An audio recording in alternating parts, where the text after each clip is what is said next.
ஆண்டவராகிய இயேசு கிறிஸ்துவின் நாமத்தினாலே இந்த விடுதலை தேடல் நிகழ்ச்சிக்கு உங்களை வரவேற்கிறேன். பிராக்டிகல் கிறிஸ்டியானிட்டி, நடைமுறை கிறிஸ்தவம் என்கிற தலைப்பின் கீழே நாம் தொடர்ந்து கற்றுக்கொண்டிருக்கிறோம். குறிப்பாக ரோமர் 12வது அதிகாரத்தில் பவுல் தான் ஏற்கனவே கூறிய உபதேச கோட்பாடுகளின் அடிப்படையிலே எப்படி வாழ வேண்டும் என்று சொல்லி அந்த பிராக்டிக்கல் லிவிங், அதாவது அப்ளிகேஷன், அதன் மூலமாக ஏற்படக்கூடிய அந்த டிரான்ஸ்ஃபர்மேஷன், அதை குறித்து வசனம் பை வசனமா தியானித்துக் கொண்டிருக்கிறோம். இன்றைக்கு ரோமர் 12வது அதிகாரம் 14வது வசனத்தை மீண்டும் தியானிக்க போகிறோம். நான் ஏற்கனவே அதை சொல்லும் பொழுது, துன்பப்படுத்துகிறவர்களை ஆசீர்வதிங்கள் என்பதற்கு எவ்வளவு அழகா இயேசு மத்தேயு 5வது அதிகாரத்திலே போதித்த அதே காரியத்தை லூக்கா 23வது அதிகாரத்திலே அவ்வளவு துன்பப்படுத்தின நிந்தித்த அவர்களுக்கு அவர் எப்படி வேண்டுதல் செய்கிறவராக இருந்தார் என்பதை குறித்து நாம் பார்த்தோம். இயேசு செய்ததையே அவருடைய சீஷர்களாய் இருந்த சீஷர்கள் சொல்லும்போது 12 சீஷர்கள் நான் சொல்லவில்லை, அவரை பின்பற்றியவர்களை சொல்கிறேன். பின்பற்றிய மக்களும் எப்படி அதை அப்போஸ்தலர் நடவடிக்கைகளை ஃபாலோ பண்ணாங்க அப்படிங்கிறத இன்னைக்கு தியானிக்கலாம். இயேசு மட்டும் இதை செய்யல பிரதர், அவர் செஞ்சார் பிரதர் அப்படின்னீங்கன்னா, அவர் இயேசு மட்டும் செய்யல. இதை உங்களை போல என்னை போல அந்த மனிதர்களும் அது செய்ததை குறித்து நாம் இன்னைக்கு தியானிக்கலாம். அப்போஸ்தலர் நடவடிக்கைகள் 6வது அதிகாரத்துல தியானிக்க போறோம். அதுக்கு முன்ன இது முக்கியம் அப்படின்னா, உங்களுக்கும் எனக்கும் இருக்கக்கூடிய பெர்ஃபெக்ட் மாடல் யார் அப்படின்னா ஆண்டவராகிய இயேசு கிறிஸ்து. ஒரு சூழ்நிலையில உங்களுக்கு என்ன செய்யணும்னு தெரியல அப்படின்னா ரொம்ப சிம்பிள். அதுக்கு ஏதோ ஊழியக்கார்ட்ட போய் முழங்கால் போட்டு ஜெபம் பண்ணணும் அவசியம் இல்லை நீங்க ஒரு 10 நாள் உபவாசம் இருந்து எச்சி கூட விழுங்காம உபவாசம் இருந்து ஜெபிச்சு கண்டுபிடிச்சோம் பிரதர், அப்படிலாம் தேவையில்லை. ரொம்ப சிம்பிள். இயேசு இந்த இடத்துல இருந்தா என்ன செஞ்சிருப்பார் அது மட்டும் உங்களுக்கு புரிஞ்சுதுன்னா, if you understand the very nature of Christ, then you will not have any confusions. இயேசு இந்த இடத்துல என்ன பண்ணிருப்பாரு அது தெரிஞ்சதுன்னா அதே இதை நீங்க பண்ணலாம். ஏன்னா இப்படித்தான் ஆதி திருச்சபையில பண்ணாங்க. ஒரு சின்ன எக்ஸாம்பிள். அதுக்கு முன்ன 1 பேதுரு 2வது அதிகாரம் 21வது வசனத்துல பேதுரு எழுதும் பொழுது, உங்களுக்கு மாதிரியை வைத்து போனார் யாரு அப்படின்னா கிறிஸ்து. அதை சொல்லும் போது எதை சொல்றாருன்னு அதுக்கு பின்னால பாத்தீங்கன்னா, அவர் வையப்படும் போது பதில் வையாமலும், பாடுபடும் போது பயமுறுத்தாமலும், நியாயமாய் தீர்ப்பு செய்கிறவருக்கு தம்மை ஒப்புவித்தார். ஃபாதர் பார்த்துப்பாரு, தேவனுக்கு தெரியும் எல்லாமே அப்படின்னு சொல்லி நியாயமாய் தீர்ப்பு செய்யறதுக்கு தம்மை ஒப்புவித்தார். இதுதான் தேவனுடைய சித்தம் அப்படின்னு அதை நான் செஞ்சுட்டு போறேன், அவ்வளவுதான் முடிஞ்சுது. ஒரு இடத்துல தாவீது வரும் பொழுது அவனை பழி சொல்ற மனுஷனை பார்த்து அவர் சொல்லும்போது, இந்த தேவன் அனுமதிச்சிருக்கா, லெட் இட் பி, இருந்துட்டு போட்டோம். ஏறக்குறைய அந்த மாதிரி தான் வருது. இப்ப இங்கே தேவன் அவர் செய்கிற அவருடைய அசைன்மெண்ட் என்னன்னு அவருக்கு தெரியும், அவர் எதுக்காக வந்தாருன்னு தெரியும். அப்போ பெர்ஃபெக்ட் மாடல், அவருக்குன்னு ஒரு பிளான் இருக்கு, அந்த பிளானை நிறைவேற்றதான் வந்தாரு. அந்த பிளானை சுத்தி எவ்வளவு காரியங்கள் நடந்தாலும் அவர் கரெக்டா இருந்தார். இப்ப எனக்கும் உங்களுக்கும் ஒரு பிளான் இருக்கு. எபேசியர் 2வது அதிகாரம் 6 முதல் 10 வசனங்களை படிச்சீங்கன்னா, நீங்க ரட்சிக்கப்பட்டதே எதுக்கு அப்படின்னா, அவர் முன்னமே தீர்மானித்திருந்த கிரியைகளை செய்வதற்காகத்தான் நீங்கள் ரட்சிக்கப்பட்டிருக்கிறோம். அவருடைய மாஸ்டர் பீஸ், அவருடைய ஹேண்டி ஒர்க்கா இருக்கும். எதுக்கு? அவர் வேலையை செய்வதற்கு. அப்ப நான் இந்த உலகத்துக்குள்ள எப்படி இருக்கணும் அப்படின்னா, என்ன ஆனாலும் சரி அவர் வேலை கொடுத்துட்டு நான் இயேசுவை போல வாழணும், அவ்வளவுதான் முடிஞ்சது. சிம்பிள். இதான் கிறிஸ்டியன் லைஃப். இதைத்தான் பவுல் ஈவன் இந்த பாடுபடக்கூடிய சூழ்நிலையில கூட, துன்பப்படுத்தக்கூடிய சூழ்நிலை கூட நீ அப்படிதான் வாழணும் அப்படின்னு சொல்ற. சரி, இதுக்கு வேற எக்ஸாம்பிள் எங்க போலாம் அப்படின்னா, இயேசுக்கு அடுத்தபடியா அப்போஸ்தலர் 6வது அதிகாரம் 7வது அதிகாரத்துல பார்த்தீங்கன்னா பெஸ்ட் எக்ஸாம்பிள் ஸ்தேவான். முதலாக அதாவது பெர்சிக்யூட் பண்ணப்பட்ட அல்லது முதல் இரத்த சாட்சி அப்படின்னு சொல்லலாம். சரி, இந்த ஸ்தேவான் எப்படிப்பட்ட ஆளு? அதாவது இயேசு தேவனுடைய குமாரன், ஆனா அவருக்கு எப்படிப்பட்ட அநீதி விளைவிக்கப்பட்டது அப்படின்னு நம்ம பார்ப்போம் கடந்த எபிசோட்ல. இங்க இந்த ஸ்தேவான் ஒரு சாதாரண ஆளா இருந்தாரா?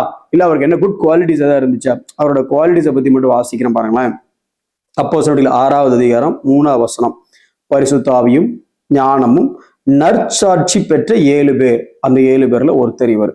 இந்த பரிசுத்த ஆவியினால நிரம்பி இருக்கிறான்னு ஈஸியா சில பேர் பார்த்து சொல்லிடலாம்.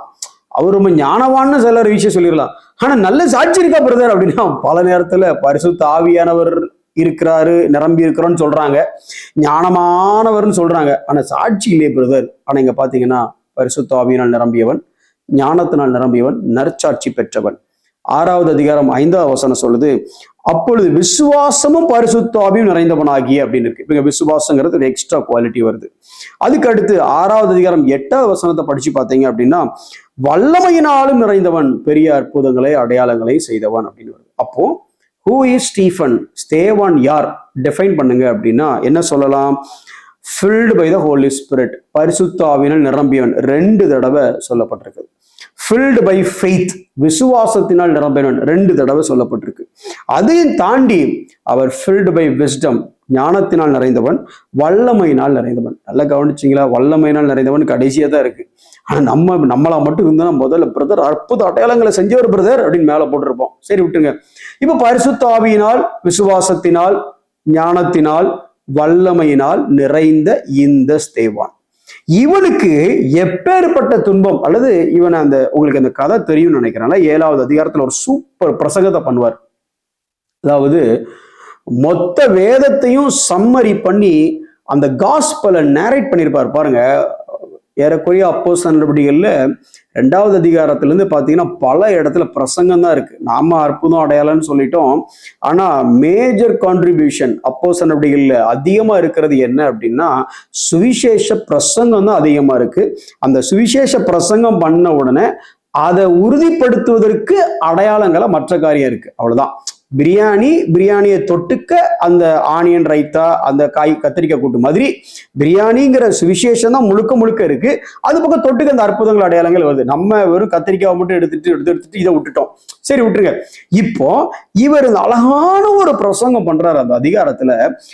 ஆதியாகமத்திலிருந்து ஆரம்பிச்சு சுவிசேஷ புத்தகம் வரைக்கும் நடந்த காரியத்தை அந்த காஸ்பல் அழகா நேரேட் பண்ண உடனே அவங்களோட ரியாக்ஷன், இது வரைக்கும் கேட்டுட்டு இருந்தவனுங்க அந்த ரியாக்ஷன் எப்படி இருக்குன்னா 7வது அதிகாரம் 54வது வசனம்.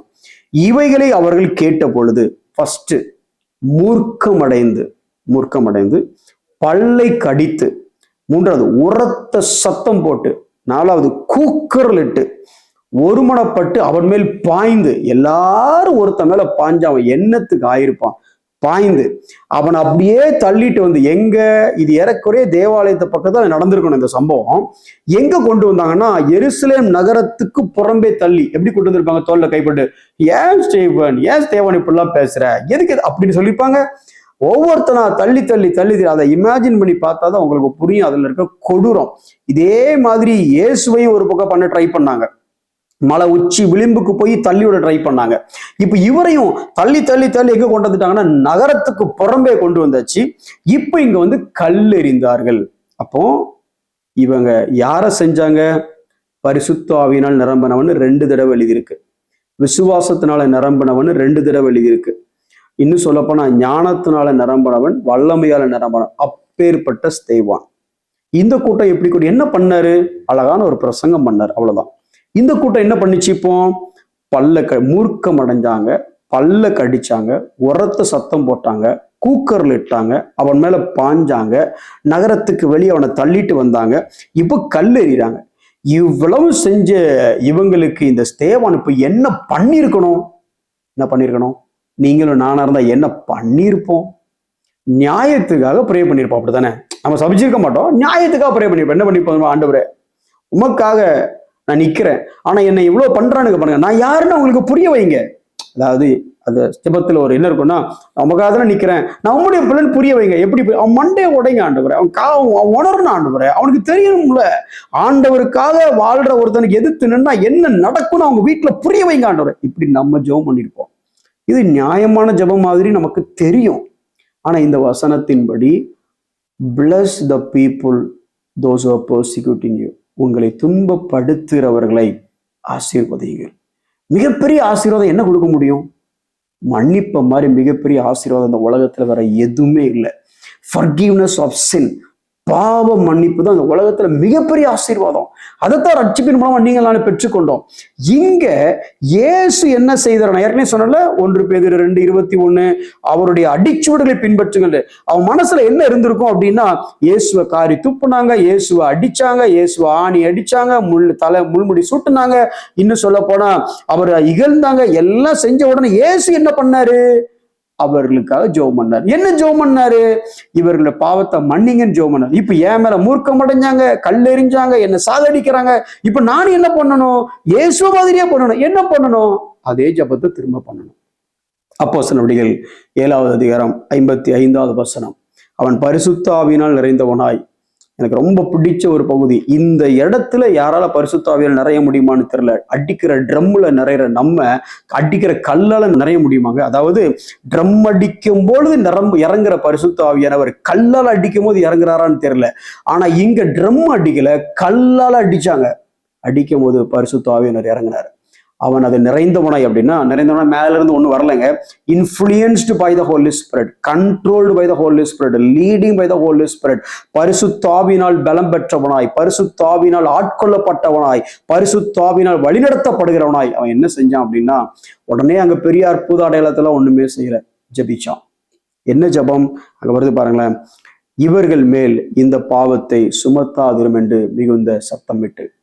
அங்க அழகா இருக்கு, நேரம் இல்லை. பரிசுத்தாவியில் நிரம்பினது மாத்திரமல்ல, அவன் யாரை கண்டானா இயேசுவை கண்டான். பிரதர், நாம ஆவியில நிரம்பி இப்படி மன்னிச்சா இயேசுவை கூட காண முடியும் பிரதர். உடனே டக்குன்னு அவரை பார்த்துன்றாதீங்க. அதாவது அவருடைய சாயல் அவனிலே பிரதிபலிப்பதை நான் பார்க்க முடிகிறது. எனக்கு அருமையான சகோதரனே, சகோதரி, உங்களை துன்பப்படுத்துகிறவர்களுக்கு இயேசு செய்ததை போல, ஸ்தேவான் செய்ததை போல உங்களாலும் என்னாலும் செய்ய முடியுமா? இது ஆவியானவருடைய பலத்தினால செய்ய முடியும். அந்த ஆவியானவர் உங்களை நிரப்புகிறவராய் இருந்தால் இந்த காரியத்தை செய்ய முடியும். கண்களை மூடி நாம் ஜெபிப்போம். அன்புள்ள ஆண்டவரே, பவுலின் மூலமாக நீங்க எங்களுக்கு எழுதி கொடுத்திருக்கிற இந்த பிராக்டிக்கல் கிறிஸ்டியானிட்டி, நடைமுறை கிறிஸ்தவத்துல எங்களை துன்பப்படுத்துகிறவர்களை நாங்கள் சபிக்காமல் நாங்கள் அவர்களை ஆசீர்வதிக்க எங்களுக்கு நீர் கிருபை செய்யும். உங்களுடைய அடிச்சுவடுகளை பின்பற்ற பரிசுத்த ஆவியானவரே எங்களுக்கு உதவி செய்யும். இயேசுவின் நாமத்தில் ஜெபிக்கிறோம் நல்ல பிதாவே, ஆமென்.